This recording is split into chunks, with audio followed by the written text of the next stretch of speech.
Question number 13 है आपके सामने। इसमें क्या दिया है, A and B travel the same distance at the speed of 9 kilometre per hour and 10 kilometre per hour. If A takes 36 minute more than B, then distance travel by A. देखिए अपन ए के टाइम को T1 मान लेते हैं, B के time को T2 मान लेते हैं, ठीक है। अब ए की अगर बात करें अपन जानने की, टाइम का फॉर्मूला क्या होता है, डिस्टेंस अपॉन स्पीड, ठीक है। डिस्टेंस में मान लेता हूँ उनने दोनों ने सेम डिस्टेंस किया है, डी डिस्टेंस, तो डी डिस्टेंस ट्रेवल किया है, स्पीड कितनी है 9 किलोमीटर पर आवर, ठीक है। बी की अगर बात करें अपन, बी ने T2 टाइम में dy/s फॉर्मूला है, ठीक है। डी डिस्टेंस ट्रेवल किया कितने की स्पीड से, 10 किलोमीटर पर आवर की स्पीड से। अब अपन को क्या दिया है, ए टेक्स 36 मिनट मोर।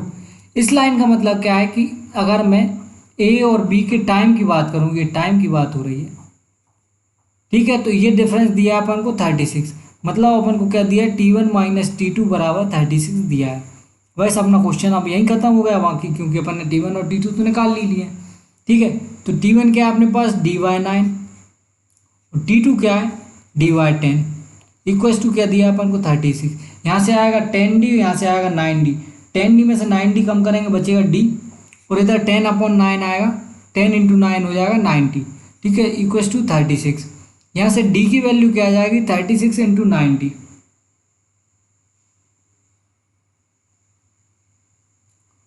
थोड़ी सी मिस्टेक हो गई, ये डिस्टेंस अपन को काय में दिया था, मिनट में दिया था, और स्पीड है आवर में, तो इसको आवर में कन्वर्ट करना पड़ेगा, और मिनट को आवर में कन्वर्ट करने के लिए क्या करना पड़ेगा, 60 से डिवाइड, ठीक है। तो अपॉन 60 भी आएगा यहाँ पे, ठीक है, ठीक है। ये 0 से 0 कट गए, ये 6 6 जा 30, और ये क्या आ गया 9 6 जा 54, ठीक है। 54 किलोमीटर डिस्टेंस है अपना, ठीक है। क्या है डिस्टेंस, 54 किलोमीटर। कौन से ऑप्शन में, सेकंड ऑप्शन में है, ठीक है।